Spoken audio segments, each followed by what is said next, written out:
Nassia Skoulikariti. I'm the founder and CEO of Apiro Data.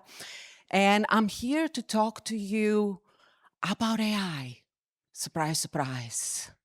Right? I changed my mind actually of what I wanted to talk versus what I'm actually going to talk to you. And that's based on what I saw and heard yesterday in the different sessions. So, we all heard it. We all seen it. We all read it. AI is everywhere. It's transforming everything that we are doing.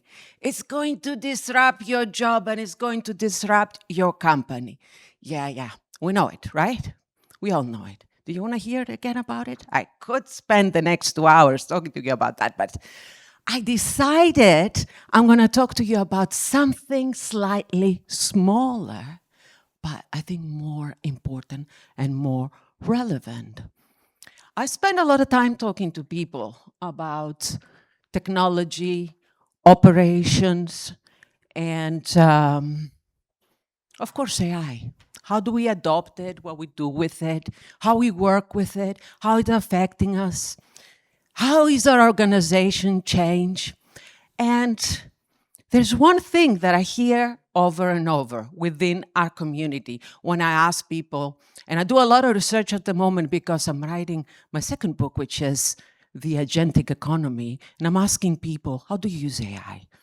What do you do with it? How has it affected your life?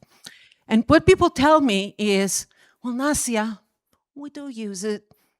We search things. Some of them are more advanced, but the majority is, I don't have time for AI. What does that really mean if you think about it? I don't have time. If a senior person is telling you, I don't have time to look at something that fundamentally is changing the way, to use the cliches, the world is operating, behaving, and companies are working, that exposes something that is a lot bigger than it says, right? It tells us that people who, they're very smart, extremely smart, have been around for a long time, they are so busy doing things within the company, the organization, that they don't have time to learn something new that will give them back half of their week. To me, even that sounds like the reason, the I don't have time, it's actually a diagnosis of a bigger problem of how our organizations are run and set up, the I don't have time. And I can understand it. We've all been there. We all are very busy people. And the examples that I'm going to use this morning are more geared to salespeople, just to put a little bit more context, right?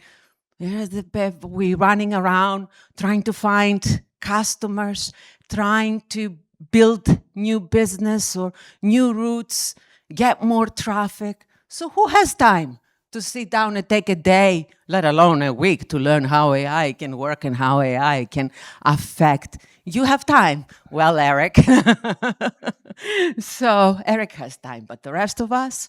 So it's a diagnosis of a bigger problem of how our organizations are set up. And now I can sit here and spend the next, I only have a few more minutes, like the next hour telling you about the cohesion paradox and how the organization is based, but that will be a talk for another time.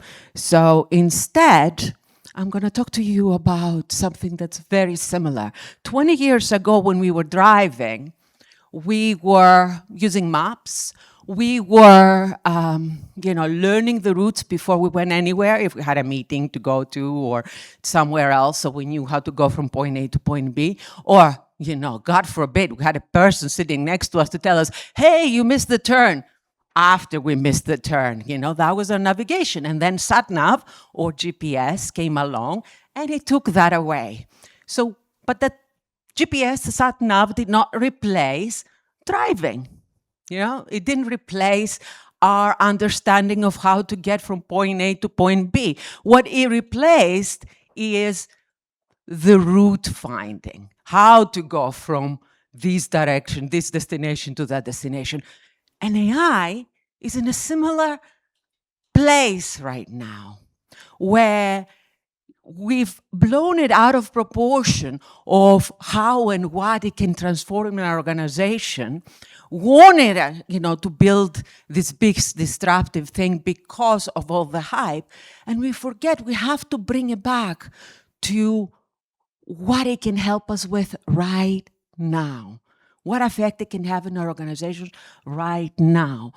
And given that I have 4 more minutes, I'm gonna skip a lot of the stuff that I planned originally. And why is that? Why do we need to concentrate? Because, disruption and what happens, it comes from the top usually and says, you have to implement AI. You have to implement IoT. You have to implement network APIs. You have to do X, Y, Z because it's the next best thing and our business will improve and we'll make a lot more money, blah, blah, blah, blah. We know it, right? So, but it never works. If you look at the statistics of, where AI is and adoption with AI, the majority of the organizations say that the transformation is failed. Why does it fail? Because we are going very generic and very broad instead of understanding what really needs to change.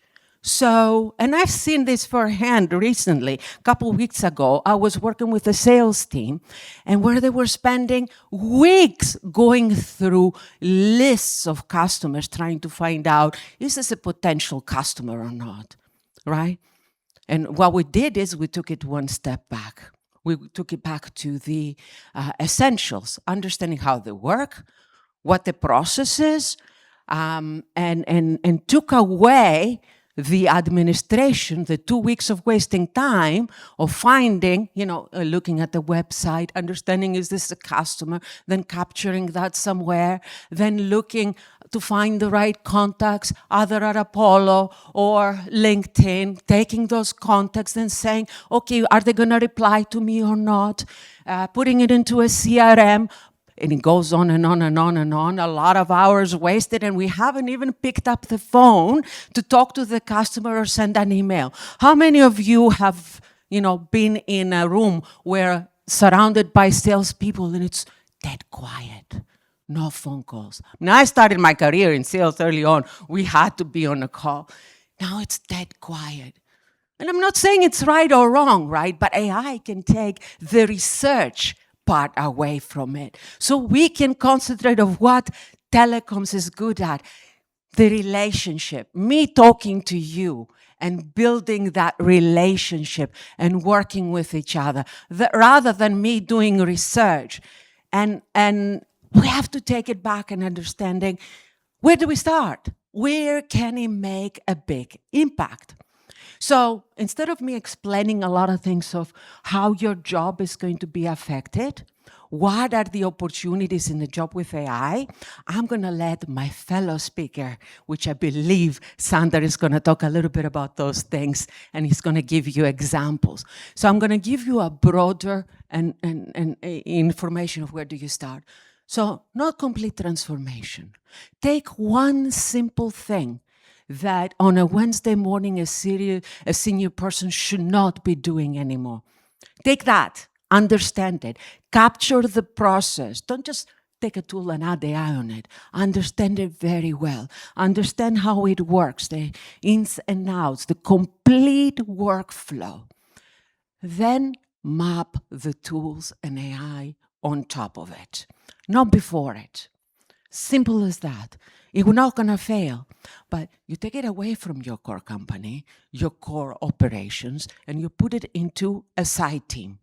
That team, you can call it pilot, you can call it POC, you can call it whatever. You make sure that your core business is not being disrupted. Keep using it, keep working, and keep making your money. Your new adoption on the side, one single thing. Once that is fixed, right? Once that is fixed, that's where you transfer rather the operations to the new way of doing things with AI. The tools don't matter. That's why I'm not telling you which tool. It's irrelevant. The AI is a technology.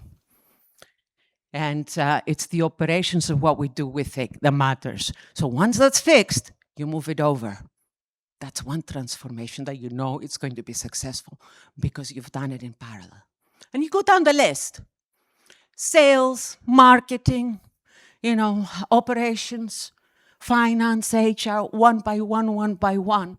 You're taking it from your core. Well, you don't disrupt your core and what's happening there, and you adopt AI and fixing your processes in the meantime and everything underneath in a matter of time, 1 minute to finish, before you move everything on top. So that is a guaranteed way for your transformation to succeed, one by one. And before you know it, you have created a complete new AI native organization. If you try to do it, within your current operations as they are today, it's a Band-Aid. Of course it's not going to work. Of course it will not be successful. So one by one, prove it, fix it, allow it to grow, allow it to take life on its own and be bigger, then move the organizational to the pilot, and you will have an AI native organization. So I said I'm not going to run out, and I promised the team that I'm not going to run out, but there's so much I want to tell you. I will be here, so if you want to take this further, I'm here all day. I'm happy to speak with you.